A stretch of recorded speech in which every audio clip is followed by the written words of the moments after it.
नमस्कार दोस्तों, और एक बार फिर से आपका बहुत बहुत स्वागत है ब्रिलियंट एकेडमी में। और एक बार फिर मैं आपके सामने हाजिर हूँ एक नई जोश, एक नई ऊर्जा और मध्य प्रदेश के एक नए टॉपिक के साथ। तो दोस्तों, आज जिस टॉपिक पर हम चर्चा करने वाले हैं वह है मध्य प्रदेश के अभयारण्य के विषय में। अभयारण्य की ओर चलने से पहले हम ये देख लेते हैं कि अभयारण्य का अर्थ क्या होता है। अभयारण्य की अगर मैं आपसे बात करूँ दोस्तों, तो यह दो शब्दों से मिलकर बना है। पहला शब्द है अभय और दूसरा शब्द है अरण्य। अभय का अर्थ होता है निर्भय होना और अरण्य का मतलब होता है वन।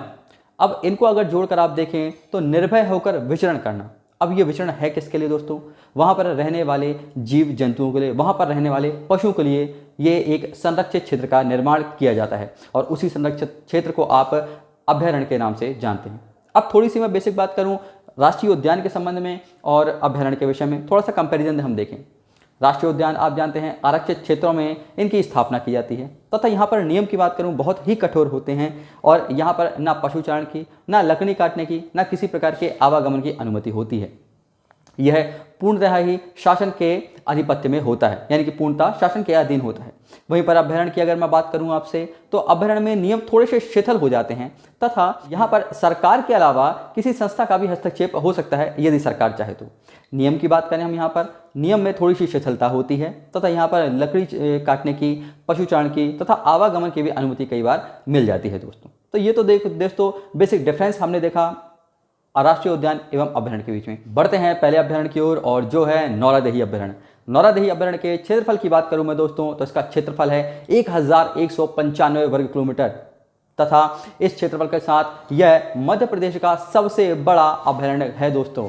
इसकी हम क्षेत्र की बात करें, यानी कि जिलों की, किस जिले के अंतर्गत आता है, तो वह जिला है सागर, दमोह तथा नरसिंहपुर। लेकिन मुख्य रूप से हम बात करें तो इसका मुख्य जो क्षेत्र है वह सागर जिले के अंतर्गत आता है। इस पर हम संरक्षण की बात करें, यहाँ पर नीलगाय का संरक्षण किया जा रहा है दोस्तों। एक मुख्य बात जो नौरादेही अभयारण्य के संदर्भ में हमको यहाँ पर नोट करनी है दोस्तों, वो क्या है, वो देखिए। यहाँ पर इस अभयारण्य में 20 नामीबियन चीतों को स्थानांतरण करने की योजना चल रही है दोस्तों। यानी कि यहाँ पर 20 नामीबियन चीता अफ्रीका के नामीबिया से यहाँ पर लाने की योजना कार्यान्वित की जा रही है। तो ये आप ध्यान रखेंगे। चलिए बढ़ते हैं दूसरे अभयारण्य की ओर और जो है रालामंडल अभयारण्य। नोट करेंगे दूसरा अभयारण्य रालामंडल अभयारण्य तथा यह इंदौर जिले में स्थित है। नोट करेंगे रालामंडल अभयारण्य इंदौर जिले में स्थित है तथा इसका क्षेत्रफल है 2.34 वर्ग किलोमीटर और इसी के साथ ही यह मध्य प्रदेश का सबसे छोटा अभयारण्य है। ध्यान देंगे, मध्य प्रदेश का सबसे छोटा अभयारण्य रालामंडल इंदौर में। इसी के साथ बढ़ते हैं तीसरे अभयारण्य की ओर और जो है कामधेनु गौ अभयारण्य। नोट करेंगे कामधेनु गौ अभयारण्य। इसके हम क्षेत्र की बात करें, यानी कि किस जिले में आता है, तो यह अभयारण्य आगरमालवा जिले के सुसनेर तहसील के सालरिया गांव में स्थित है। एक बार फिर से देखेंगे, यह अभयारण्य आगरमालवा जिले के सुसनेर तहसील के सालरिया गांव में स्थित है। मुख्य बात क्या है? अब जैसा कि नाम के नाम से स्पष्ट है कि यहाँ पर गौवंश का, यानी कि गायों का संरक्षण किया जा रहा है, वह भी पालतू गायों का। तथा मुख्य बात जो हमको यहाँ पर देखकर चलनी है और वह ये कि विश्व में एकमात्र गौ अभयारण्य स्थित है, वह भी मध्य प्रदेश के आगरमालवा जिले में दोस्तों।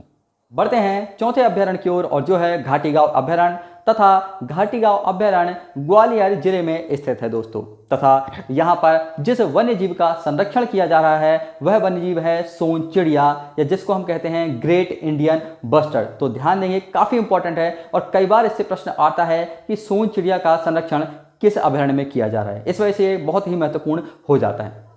याद करने का मैं आपको तरीका बताऊं दोस्तों कि कैसे आप इसको याद कर सकते हैं कि आखिर ग्वालियर में ही घाटी गांव है। तो देखिए, घाटियों का गांव, इस तरीके से आप याद करेंगे कि घाटियों का गांव कहाँ है? ग्वालियर कहा जाता है। घाटियों का गांव ग्वालियर कहा जाता है। इस तरीके से आप इसको याद भी कर सकते हैं। बढ़ते हैं पांचवें अभयारण्य की ओर जो भी काफी महत्वपूर्ण है और वह है करैरा अभयारण्य। ध्यान देंगे, करैरा अभयारण्य तथा यह शिवपुरी में स्थित है। यह शिवपुरी जिले में आता है दोस्तों।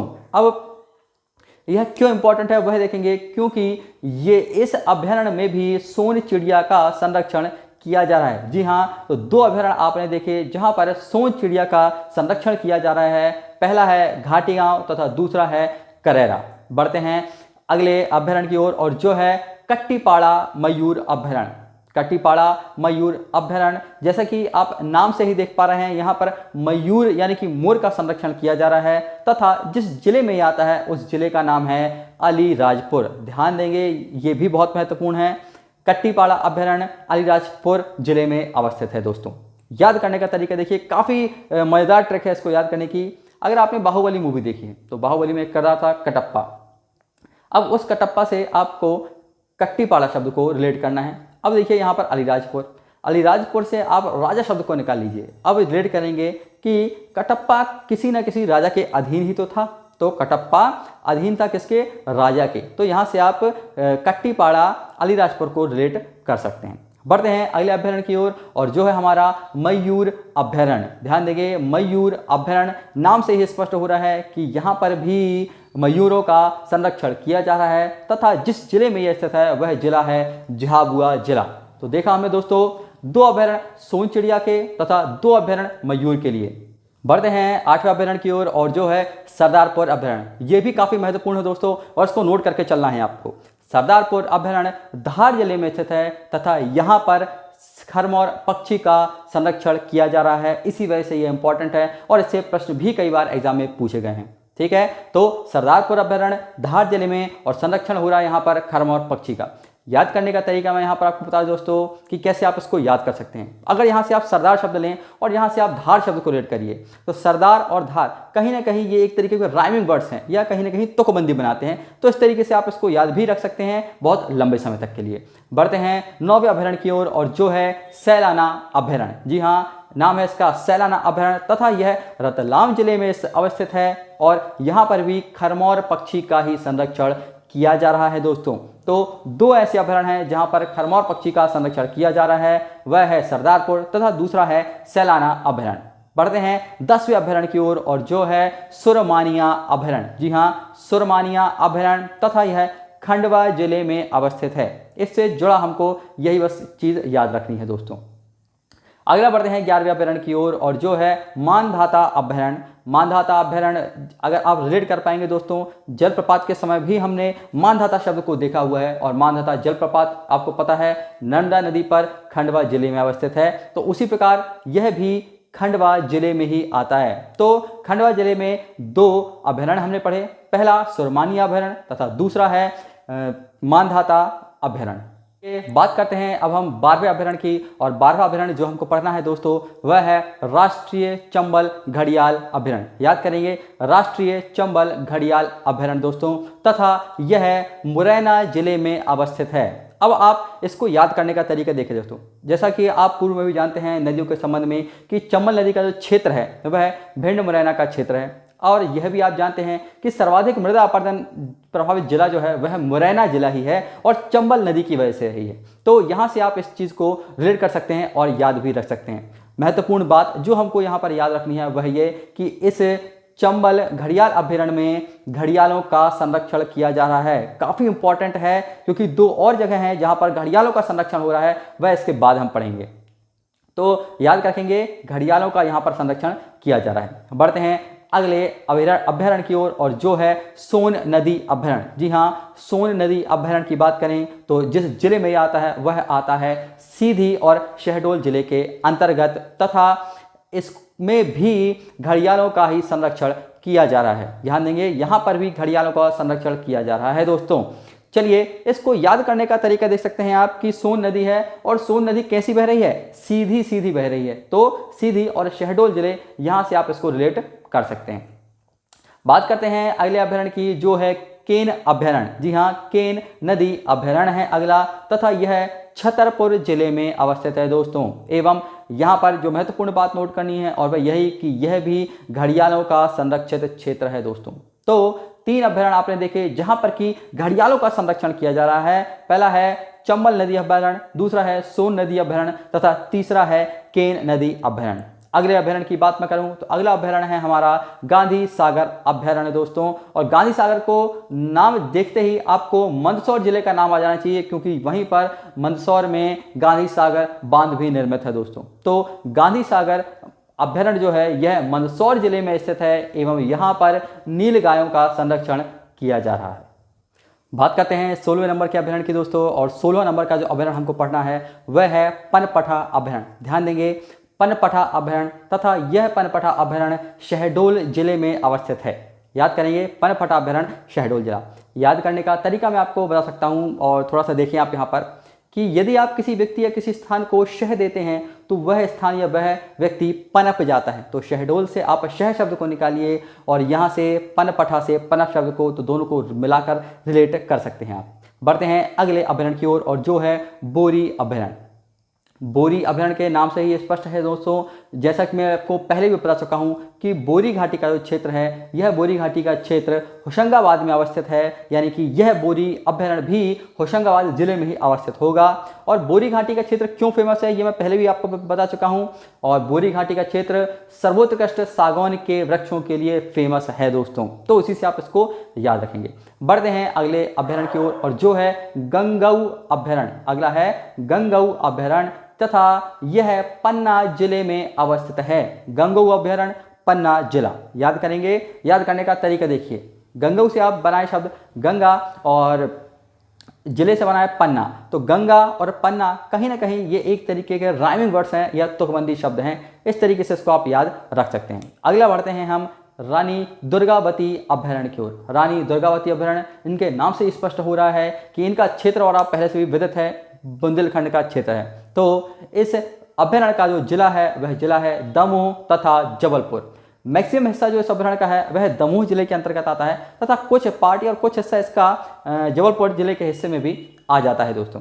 बढ़ते हैं अगले अभयारण्य की ओर, और जो है नरसिंहगढ़ अभयारण्य। ध्यान देंगे, नरसिंहगढ़ अभयारण्य, और नरसिंहगढ़ अभयारण्य अवस्थित है राजगढ़ जिले में। जी हाँ, यह राजगढ़ जिले में अवस्थित है। और याद करने का तरीका देख सकते हैं आप इसको, नरसिंहगढ़ से गढ़ शब्द उठाइए और राजगढ़ से भी गढ़ शब्द, ये दोनों शब्द आपस में मिलते हैं, तो इस तरीके से आप इनको याद भी कर सकते हैं दोस्तों। बात करते हैं अब हम 21वें अभयारण्य की, और 21वां अभयारण्य जो हमको पढ़ना है वह है ओरछा अभयारण्य। नाम याद करेंगे, ओरछा अभयारण्य। और इस प्रकार इसके नाम से स्पष्ट हो रहा है दोस्तों कि यह अभयारण्य किस जिले में हो सकता है, क्योंकि ओरछा सिटी जो है या ओरछा नगर जो है यह टीकमगढ़ जिले के अंतर्गत आता है, तो उसी प्रकार से यह अभयारण्य भी टीकमगढ़ जिले के अंतर्गत ही आएगा। बात करते हैं 22वें अभयारण्य की, और 22वां अभयारण्य जो हमको पढ़ना है यहाँ पर वह है पचमढ़ी अभयारण्य। और यह भी बहुत ही आसान है। पचमढ़ी आपको पता है क्षेत्र कहाँ पर है, पचमढ़ी अभयारण्य स्थित है होशंगाबाद क्षेत्र में, एवं यही पचमढ़ी के क्षेत्र में तितली पार्क की भी स्थापना की गई है दोस्तों। बात करते हैं 23वें अभयारण्य की, और 23वां अभयारण्य जो हमको पढ़ना है वो है खिवनी अभयारण्य या केओनी अभयारण्य या सिवनी अभयारण्य। तो इसके ये इस 3 प्रकार के नाम कई बार किताबों में देखने को मिलते हैं। अब दोस्तों करना क्या है, ये सिवनी नाम देख के आपको कंफ्यूज नहीं होना है कि नहीं तो आप सिवनी जिला ला के जाएं, आपका आंसर हो जाएगा गलत। ये जो अभयारण्य है खिवनी अभयारण्य, ये देवास व सीहोर जिले में स्थित है दोस्तों। याद करेंगे, देवास व सीहोर जिले में स्थित है आपका खिवनी अभयारण्य। ठीक है, इसको याद करने का तरीका आप देखिए। याद आप कैसे कर सकते हैं इसको, आप सिवनी शब्द से शिव शब्द को बनाइए, शिव भगवान को, और देवास शब्द से आप देव को उठाइए। तो यहाँ से शिव और वहाँ से देव, तो शिव भगवान एक देव हैं। इस तरीके से आप इसको रिलेट करके याद कर सकते हैं। बढ़ते हैं अगले अभयारण्य की ओर, और अगला अभयारण्य जो हमको पढ़ना है वह है फेन अभयारण्य। याद करेंगे, फेन अभयारण्य, और फेन अभयारण्य अवस्थित है मंडला जिले में। जी हाँ, मंडला जिले में ही फेन अभयारण्य अवस्थित है। बढ़ते हैं अगले अभयारण्य की ओर, और अगला अभयारण्य जो हमको पढ़ना है वह है बगदरा अभयारण्य। ये नाम याद करेंगे, बगदरा अभयारण्य, तथा इसके जिले की हम बात करें तो बगदरा अभयारण्य सीधी जिले में स्थित है दोस्तों। बात करते हैं अब हम 26वें नंबर के अभयारण्य की, और वह है रातापानी अभयारण्य दोस्तों। काफ़ी इंपॉर्टेंट है, नोट करिएगा इसको। और चलते हैं इसके जिले की बात करें तो यह है रायसेन जिले में अवस्थित है, तथा यही वह एकमात्र अभयारण्य है मध्य प्रदेश में जो कि टाइगर प्रोजेक्ट में शामिल है, और इसी वजह से इसका महत्व भी बहुत बढ़ जाता है। बाकी के 6 जो टाइगर प्रोजेक्ट हैं वह राष्ट्रीय उद्यानों में संचालित किए जा रहे हैं, लेकिन यह एकमात्र अभयारण्य है जहां पर टाइगर प्रोजेक्ट संचालित हो रहा है, और इसीलिए यह काफी महत्वपूर्ण भी हो जाता है। चलिए बढ़ते हैं अगले अभयारण्य की ओर, और जो है सिंधौरी अभयारण्य। नाम याद करेंगे, सिंधौरी अभयारण्य, तथा यह भी रायसेन जिले में ही अवस्थित है। तो रायसेन में हमने 2 अभयारण्य पढ़े दोस्तों, पहला रातापानी तथा दूसरा सिंधौरी अभयारण्य। चलिए बात करते हैं 28वें नंबर के अभयारण्य की, जो है पेंच अभयारण्य। अब जो पेंच के साथ हम 2 अभयारण्य पढ़ने वाले हैं दोस्तों, यह तीनों के तीनों अब राष्ट्रीय उद्यान का दर्जा प्राप्त कर चुके हैं। लेकिन क्योंकि किताबों में अभी भी इसको लेकर चल रहे हैं सिलेबस, इसलिए हम इसको यहाँ पर अभयारण्य में भी पढ़ के चलेंगे। वैसे अगर आप एमपी की वेबसाइट पर विजिट करेंगे फॉरेस्ट की, तो वहाँ पर केवल 25 ही अभयारण्य देखने को मिलते हैं। चलिए तो बात करते हैं पेंच अभयारण्य की। और पेंच अभयारण्य के संबंध में बात करूं उसके जिले की, तो यह सिवनी एवं छिंदवाड़ा जिले में अवस्थित है तथा यह अब एक राष्ट्रीय उद्यान बन चुका है। चलिए बढ़ेंगे अगले अभयारण्य की ओर, और जो है संजय अभयारण्य, या जिसको हम डुबरी अभयारण्य या संजय डुबरी अभयारण्य के नाम से भी जानते हैं। इसकी जिले की मैं बात करूं तो यह अभयारण्य सीधी जिले में अवस्थित है तथा यह अभयारण्य भी एक राष्ट्रीय उद्यान का दर्जा प्राप्त कर चुका है।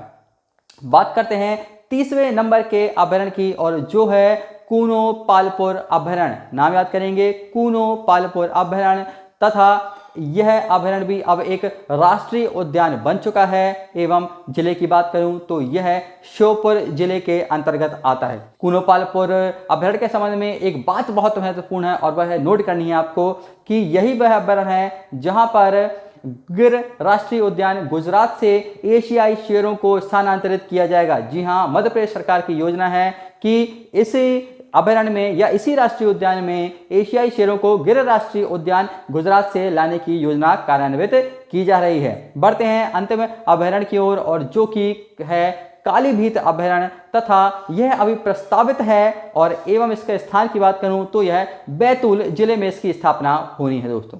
तो दोस्तों यहाँ पर हमने सभी अभयारण्य देखे और उनके इंपॉर्टेंट फैक्ट और इंपॉर्टेंट फिगर्स के यहाँ पर हमने चर्चा भी की दोस्तों। तो यहाँ पर विराम देते हैं इस क्लास को, और मिलता हूँ फिर मैं आपसे एक नई क्लास में आगे नए टॉपिक के साथ। तब तक के लिए गुड बाय।